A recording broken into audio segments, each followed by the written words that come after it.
Bem-vindo a mais uma aula do seu curso de Gráfica Rápida.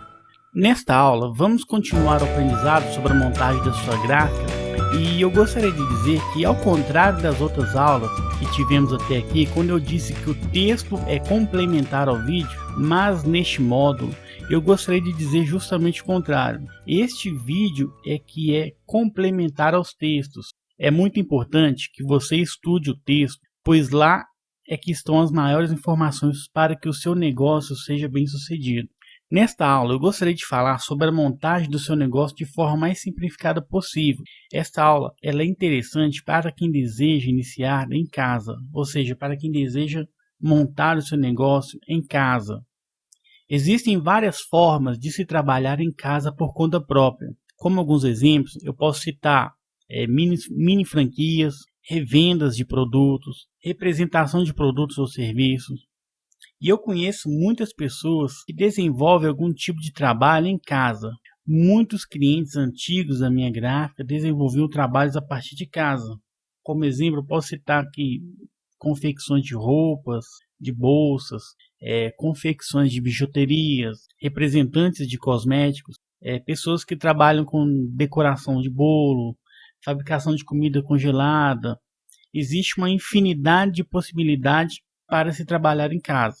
Mas montar uma gráfica rápida em casa é um dos melhores negócios com a possibilidade de baixo investimento e que provavelmente tem a menor concorrência do que outras formatações de negócio. Para começar o negócio em casa, o valor inicial é relativamente baixo, não necessita de muita estrutura. Além do mais, você estará poupando com o aluguel de um ponto comercial. Você perceberá como é possível iniciar esse empreendimento a partir de sua própria casa e aos poucos se preparar para um crescimento gradual, até se tornar uma grande gráfica rápida. Mas mesmo se for iniciar em casa, é muito importante que se conheça as técnicas certas, os equipamentos para iniciar e que tenha vontade de crescer e atingir suas metas. Para iniciar nessa atividade, você terá que investir em um microcomputador com sistema operacional. Deixa eu ir lá na página de equipamentos, vou te mostrar. Você vem aqui em adicional, equipamentos. E aqui tem algumas configurações básicas de alguns equipamentos. Tem uma sugestão de formatação de PC para você trabalhar. Para se trabalhar com programas gráficos ou com computação gráfica, para poupar a memória RAM do seu computador, é aconselhável a instalação de uma placa de vídeo off-board. É o que a gente chama de placa aceleradora. Vou até mostrar uns exemplos aqui. Por esses logos aí vocês devem fazer ideia de quais marcas eu estou falando.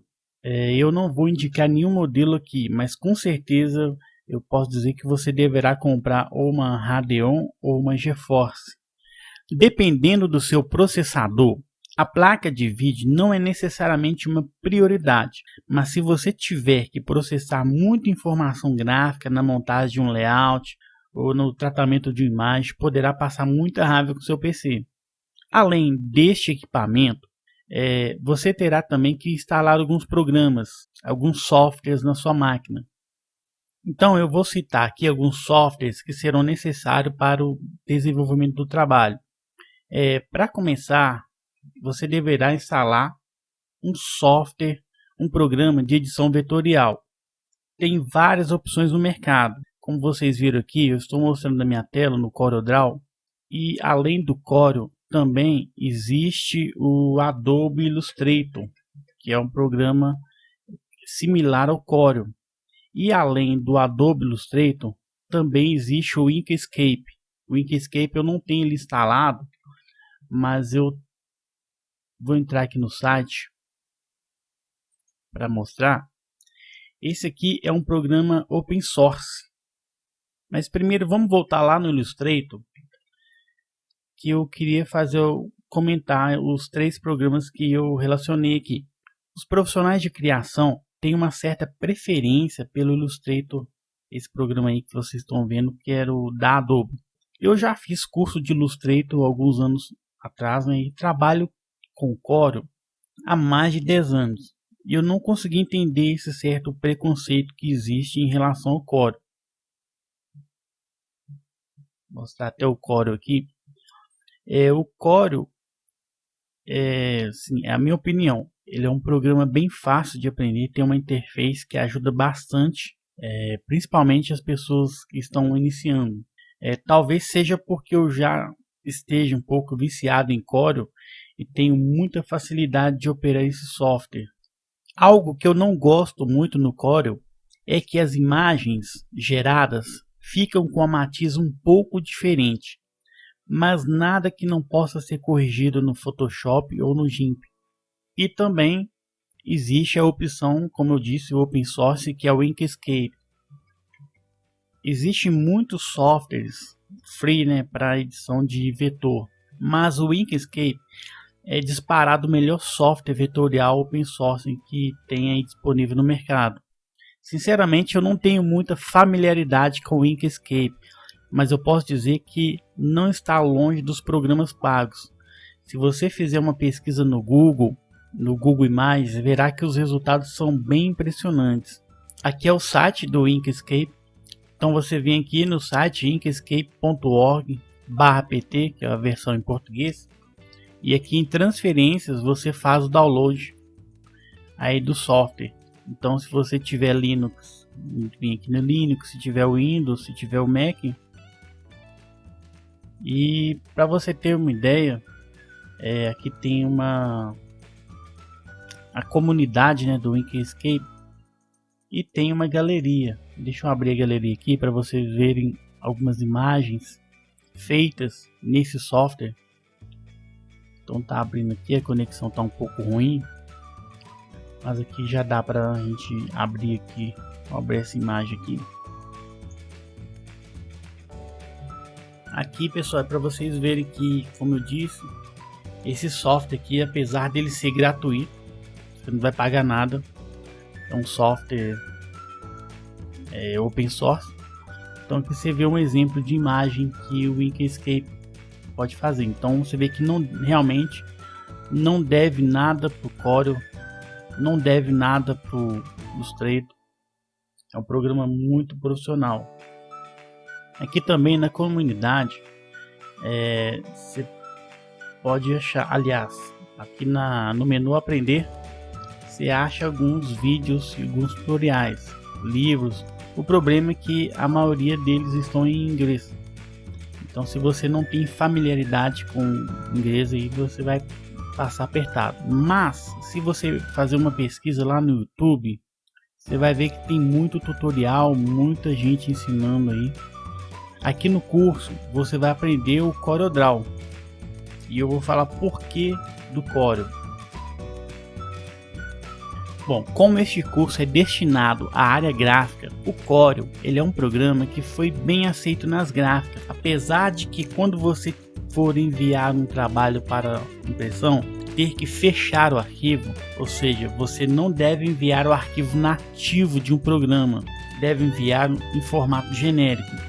Então, apesar de você ter que enviar um arquivo em formato fechado, muitas gráficas recebem o formato .cdr, que é o formato nativo do Corel. Eu vou explicar a diferença entre formatos, que eu estou falando, que é nativo e genérico.